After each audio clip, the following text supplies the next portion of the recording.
જય શ્રી કૃષ્ણ, જય શ્રી વલ્લભ।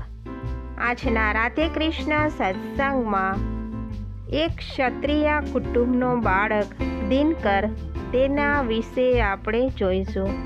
પણ તે પહેલાં આપ રાધે કૃષ્ણ સત્સંગમાં જોડાવા માંગતા હોય તો લાઈક કરજો, શેર કરજો અને સબસ્ક્રાઈબ કરજો, જેથી કરીને આવતા તમામ પ્રસંગો આપના સુધી પહોંચી શકે। ત્રિવેણી સંગમનું પ્રસિદ્ધ તીર્થક્ષેત્ર પ્રયાગ, ત્યાં એક ક્ષત્રિય કુટુંબ રહેતું હતું।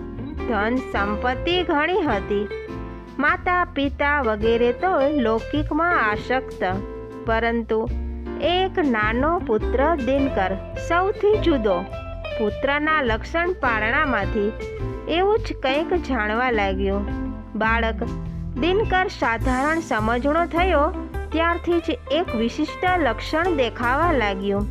જે કોઈ જગ્યાએ કથા કીર્તન થતા હોય ત્યાં દોડીને જાય, ત્યાં જ બેસી રહે। એમાં એને બહુ જ રસ। બધા ઘણું સમજાવે પણ કોઈનું માને નહીં। આટલે સુધી તો જાણે ઠીક, પણ એક બીજી ટેવ એને પડી ગઈ કે ઘરના સૌ એનાથી કંટાળ્યા। પૈસા કે વસ્તુ ભાવ જે કંઈ હાથમાં આવે તે ઘરમાંથી લઈ જાય અને ભટજી કથા કહેતા હોય ત્યાં પોથી પણ જઈને મૂકી આવે। આ તો વાત ભારે થઈ। સારી પેઠે મેથી પાક મળે છતાં સુધરે નહીં। ઘરના ને બહારના સૌ એને ચોર તરીકે ઓળખવા લાગ્યા। સૌને નવાઈ લાગે કે આ દીકરો કેવો, આ પરિવારમાં આવું તો કોઈ જ પાક્યું નથી। વાત તો નવાઈ જેવી હતી, પણ કાદવમાં કમળ ક્યાં નથી પાકતું। હિરણ્યકશિપુને ત્યાં પ્રહલાદ નહોતો જન્મ્યો। બધા સંસારાસક્ત અને પુત્ર ત્યાગી નીકળ્યો। બધા ઘર રખું ત્યારે પુત્ર ઘર લૂંટારનાર થયો। સૌ કહેતા કે આ પૂર્વ જન્મનો કોઈ વૈરાગી હોવો જોઈએ। ઘરનાને મોટી ચિંતા હતી કે મોટા થઈને આ શું નહીં કરે, અને એ ચિંતા સાચી પડી। એના મોટા ભાઈનું લગ્ન લેવાયું। ધનિક પરિવાર એટલે ધામધૂમના લગ્ન। દિનકરને સાંભેલો બનવાનું મળ્યું।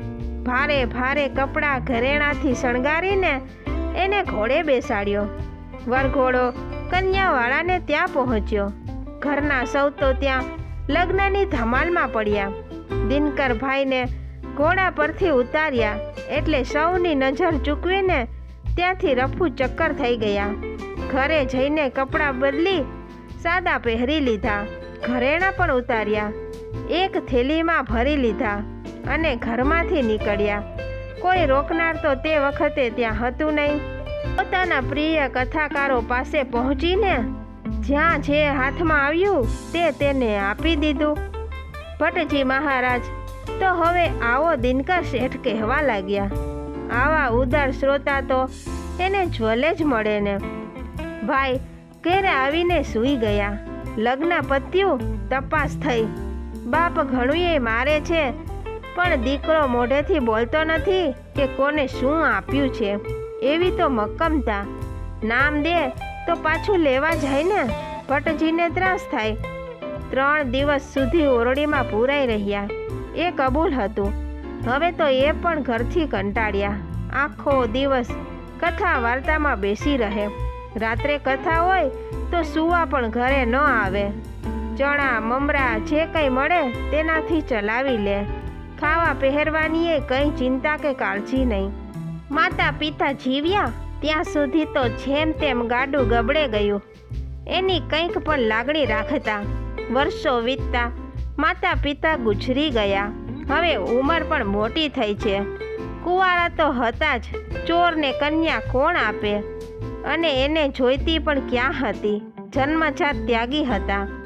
ભાઈ ભાભી પાસે રહેવાનું આવ્યું। એમને કેટલી લાગણી હોય। હવે તો દિનકરભાઈ વધુ મૂંઝાયા। મનમાં થયું કે હવે આ ઘર ને ગામ છોડીને ક્યાંક ભાગી જાઉં। પણ ક્યાં જાવું? જ્યાં દરરોજ સરસ કોઈ કથા વાર્તા સાંભળવાની મળે ત્યાં જાઉં। ભગવાન મનોરથ પૂરક છે। કોઈ મોટું પર્વ આવ્યું। શેઠ ત્રિવેણી સ્નાન કરવા ગયા છે. કથા સાંભળીને તીર્થ સ્નાનની શ્રદ્ધા તો દ્રઢ થયેલી જ હતી. ત્યાં ભગવદ ઈચ્છાથી કૃષ્ણદાસ મેઘનેને મળી ગયા. શ્રી મહાપ્રભુજીએ અડેલથી એમને કંઈક સામગ્રી લેવા માટે પ્રયાગ મોકલ્યા હતા. નાવમાંથી ઉતરીને કૃષ્ણદાસ આવ્યા. ત્યાં જ દિનકરદાસ નાહતા હતા. એણે સહજ પૂછ્યું કે ભાઈ, તમે કોણ છો? ક્યાંથી આવો છો? કૃષ્ણદાસ કહે છે, કેમ પૂછવું પડ્યું ભાઈ? દિનકરદાસ કહે છે, તમને પરદેશી જાણીને પૂછું છું. મારે આ ગામ છોડવું છે. ક્યાં જવું તે નક્કી નથી. મારે એવે ઠેકાણે જવું છે કે જ્યાં સરસ કથા વાર્તા સાંભળવાની મળે. એમ તો ચાલો મારી સાથે અડેલ. ત્યાં શ્રી વલ્લભાચાર્યજી બિરાજે છે. 2 દિવસ કથા વાર્તા સાંભળો, પછી મન માને તો રહેજો, જવું હોય તો જજો. હું તો કહું છું કે આપશ્રીની કથા સાંભળ્યા પછી જગતભરની કથાઓ ફીકી લાગશે. શું સમજ્યા ભાઈ? દિનકરદાસના આનંદનો તો પાર ન રહ્યો. નાવ પકડી લીધી અને પહોંચ્યા અડેલ. સાંજનો સમય હતો. આપશ્રી બિરાજતા હતા. સુબુધેની કથાના આરંભની તૈયારી હતી. એમને જોતા જ પોતે બોલાવ્યા, આવો દિનકર શેઠ, કથા સાંભળવા આવ્યા છો ને? સાંભળો. આશ્ચર્યચકિત થતાં એમણે દંડવટ કર્યા અને પછી બેઠા. ભ્રમર ગીત ચાલતું હતું. ગોપી વિરહનું માર્મિક હૃદય સ્પર્શીને વર્ણન આપશ્રી કરતા ગયા અને દિનકરદાસના નેત્રોમાંથી અશ્રુનો પ્રવાહ વહેતો રહ્યો. જીવનમાં વીતેલા વર્ષો માટે એમના મનમાં અફસોસ થઈ રહ્યો. અરે રે, આવો કથા રસ્તો મેં અત્યાર સુધી ગુમાવ્યો. ક્યાં પેલા ભટજીઓની કથા અને ક્યાં આ અમૃત વર્ષા. મન ભગવદ રસથી ભરાઈ ગયું હતું.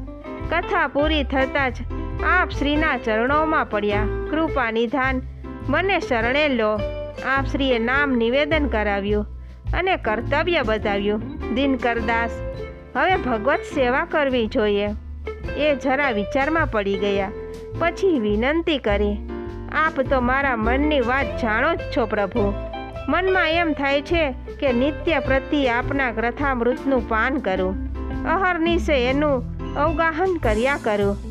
ભલે આપ શ્રીએ આજ્ઞા કરી. તમારે કથામાં આસક્તિ છે તો ભલે કથા શ્રવણ કર્યા કરો.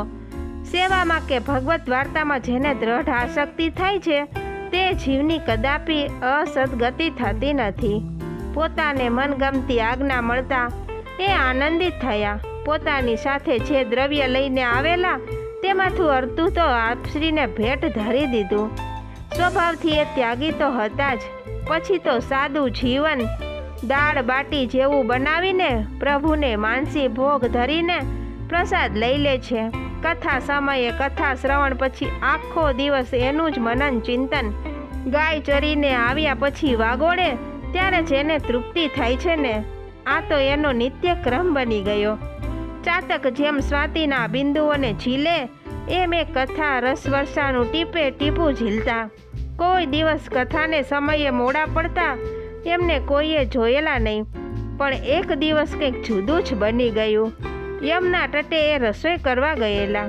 ત્યાં નહાયા, આંચનો ભાઠો સળગાવ્યો, કણેક બાંધી બાટી બનાવી અને શેકવા મૂકે છે ત્યાં તો આપશ્રીનો જળધર્યો જળ ભરવા ત્યાં આવી ચડ્યો. એનાથી સહજ પૂછાઈ ગયું, ભાઈ, શ્રી મહાપ્રભુજી અત્યારે શું કરે છે? હું આવ્યો ત્યારે આપ પુસ્તક લઈને બિરાજ્યા હતા. કથાની તૈયારી હતી. હવે કથા ચાલુ થશે, જળધરિયાએ કહ્યું અને દિનકરદાસ ચમક્યા. હે, શું કહું છો? ત્યારે આજે હું મોડો પડીશ. કાચી બાટી ઝટપટ આંચમાંથી લઈ લીધી. આખા દિવસના ભૂખ્યા કથામાં જાય તો બરાબર મન ન લાગે એટલે ભગવત નામ લઈને એ કાચી બાટી ખાઈ લીધી. આવી ચીજનો પ્રભુને ભોગ તો કેમ ધરાય? શ્રમ પડે ને એટલે એમ જ ખાઈ લીધી અને દોડ્યા. હવે કથા શરૂ થતી હતી. હાસ આવી તો પહોંચ્યો. એને તો નિરાંતનો શ્વાસ લીધો. કથા રસપૂર્વક સાંભળી પૂરી થઈ. પેલો જળધર્યો કંઈ કામ માટે આપશ્રીની પાસે આવ્યો. દિનકરદાસને જોઈને એનાથી કહેવાઈ ગયું.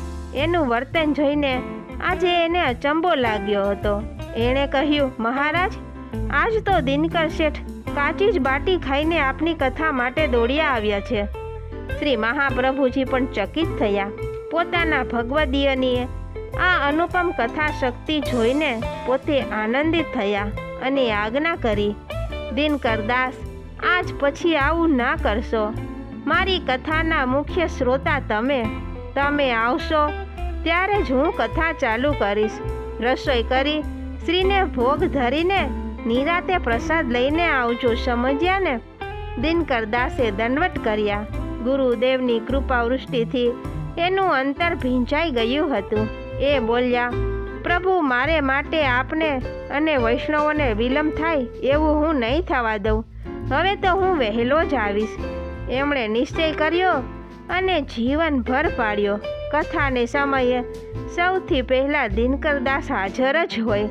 છતાં કદાચિત કોઈ અનિવાર્ય કાર્યમાં ફસાઈ જાય અને સહેજ માત્ર મોડા પડે તો આપશ્રી પુસ્તક લઈને એની રાહ જોતા બિરાજી રહેતા. વૈષ્ણવો પણ સમજી ગયેલા કે એમના આવ્યા પહેલાં કથાનો આરંભ નહીં જ થાય. સ્વામી અને સેવકનો આ સહજ સ્નેહ સંબંધ બની રહ્યો. કેવા બળભાગી એ ભગવદીય! શ્રી વલ્લભાધીશની કથા તો આપણે સાંભળી નથી, પરંતુ આપની કથામાં આસક્ત ભગવદીયની આ કથા સાંભળીને મન કેવી કૃતાર્થના અનુભવે છે. તો આ સાથે જ આપણે આજના રાધે કૃષ્ણ સત્સંગને અહીં વિરામ આપીએ. ફરીથી મળીશું આવા જ નવા પ્રસંગો સાથે. જય શ્રી કૃષ્ણ, જય શ્રી વલ્લભ.